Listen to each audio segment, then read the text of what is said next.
வணக்கம் மக்களே, welcome to Narmi tax. இன்றைக்கி நம்ம என்ன பார்க்க போகிறோம்னா, பொதுவாக நம்ம அடிக்கடி பொய் சொல்வோம். ஆனால் ஒரு சாதுரியமான பொய்யை சொல்லி ஒருத்தரோட வாய் அடைக்கலாம் அப்படின்னா அது எவ்வளோ பெரிய விஷயம். அதை பற்றின ஒரு கதையைத்தான் நம்ம இங்கே பார்க்க போகிறோம்.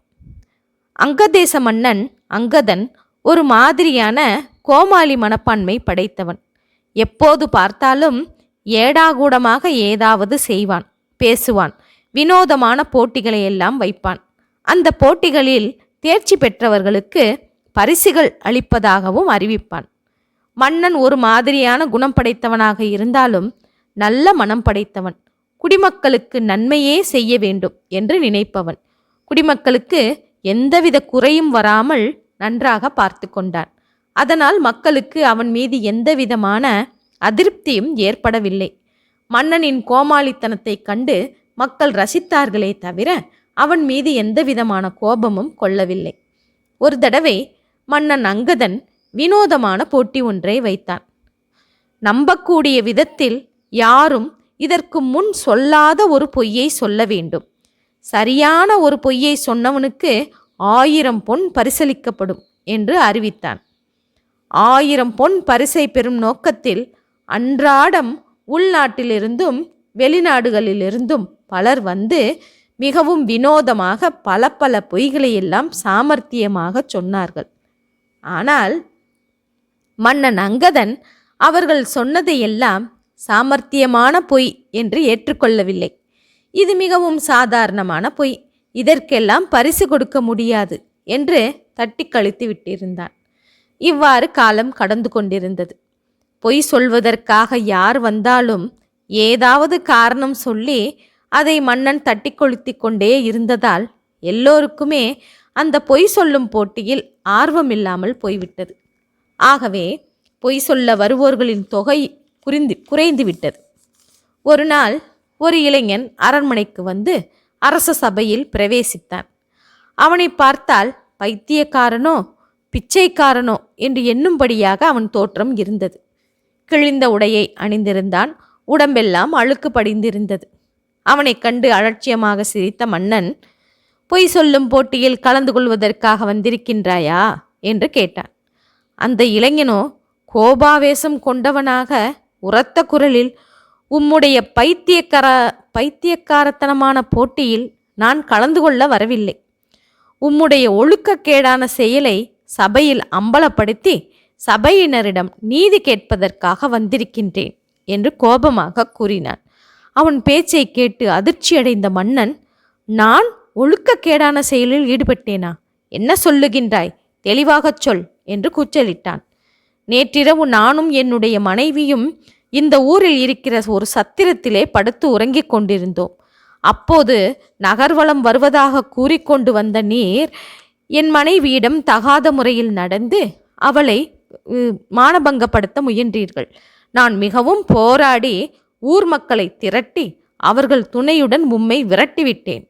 ஒரு நாட்டில் குடிமக்களுக்கு தாயும் தந்தையும் போல் இருந்து பராமரிக்கும் பொறுப்பேற்றிருக்கும் நீர் இப்படியெல்லாம் கேவலமாக நடந்து கொள்ளலாமா என்று தாங்க இயலாத சினத்துடன் அந்த இளைஞன் கத்தினான். மன்னன் அங்கதனோ ஆத்திரமும் ஆவேசமும் அடைந்தவனாக சிம்மாசனத்தை விட்டு கீழே குதித்து, நீ பயங்கரமாக பொய் சொல்கிறாய். என்னை பயமுறுத்தி பணக்கறக்கலாம் என்ற எண்ணத்துடன் தான் மிரட்ட பார்க்கிறாய். நான் நேற்று அரண்மனையில் தான் இருந்தேன், நகர்வலமாக செல்லவே இல்லை. பொய் சொல்லி அவமானப்படுத்த முயன்ற உன்னை சும்மா விட மாட்டேன். வாழ்நாள் முழுவதும் உன்னை சிறையில் அடைத்து சித்திரவதை செய்யப் போகிறேன். காவலர்களே, இவனை பிடித்து கட்டுங்கள் என்று கூச்சல் போட்டான். தன்னை பிடிக்க நெருங்கிய காவலாளிகளை நோக்கி, என் மீது கை வைக்காதீர்கள். அரசனிடம் கேட்க வேண்டிய கேள்விகள் இன்னும் இருக்கின்றன. அவற்றையெல்லாம் கேட்டு நான் பதிலை பெற்ற பிறகுதான் என் மீது நீங்கள் கை வைக்கலாம் என்று அவர்களை பார்த்து எச்சரித்தான். பிறகு மன்னனை நோக்கி, நான் சொல்வதெல்லாம் உண்மை, இது பற்றி சபை விசாரிக்க வேண்டும் என்று உரக்க சத்தமிட்டான். மன்னனோ மேலும் மேலும் கோபாவேசம் அடைந்தவனாக, நீ திரும்ப திரும்ப பொய் சொல்லுகின்றாய். பொய்யை பல தடவை சொன்னால் அது உண்மை போல் ஆகிவிடும் என்கிற நம்பிக்கையா உனக்கு? உன்னை சும்மா விட மாட்டேன் என்றான். அந்த இளைஞனோ சிரித்தவாறு, குரலை தாழ்த்தி, மன்னர் பெருமானே, நான் பொய் சொல்லுகிறேன் என்றா தாங்கள் கூறுகின்றீர்கள் என்று மரியாதை கலந்த குரலில் கேட்டான். ஆம், நீ சாமர்த்தியமாக பொய் சொல்லுகின்றாய் என்றான் மன்னன். அந்த இளைஞன் மன்னனை தாழ்ந்து வணங்கி, மன்னர் அவர்களே, நான் சொல்லுவது சாமர்த்தியமான பொய் என்று தாங்கள் ஒப்புக்கொண்டபடியால் பொய் சொல்வதற்காக தாங்கள் தர வேண்டிய பரிசான 1000 பொன்னை எனக்கு அளித்து உதவுமாறு வேண்டிக் கொள்கிறேன் என்று கூறினான். அப்போதுதான் மன்னனுக்கு அவ்வளவு நேரம் இளைஞன் பேசிய பேச்சின் உள்ளர்த்தம் விளங்கியது.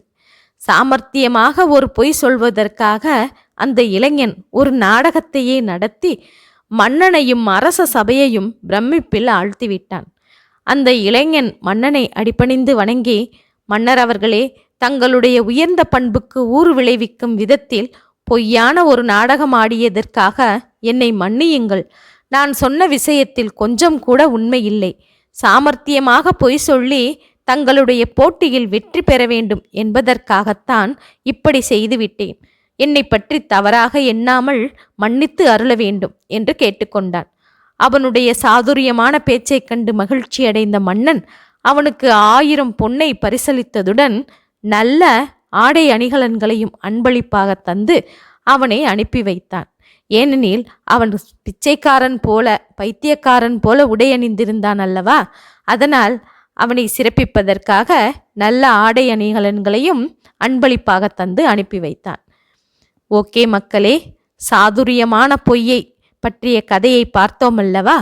மீண்டும் இது போன்ற ஒரு கதையுடன் சந்திப்போம். எனது நர்மி டாக்ஸ் சேனலை இதுவரை சப்ஸ்கிரைப் செய்யாதவர்கள் சப்ஸ்கிரைப் செய்து கொள்ளுங்கள், ஷேர் செய்யுங்கள், மறக்காமல் லைக் செய்யுங்கள். ஓகே மக்களே, நன்றி, வணக்கம்.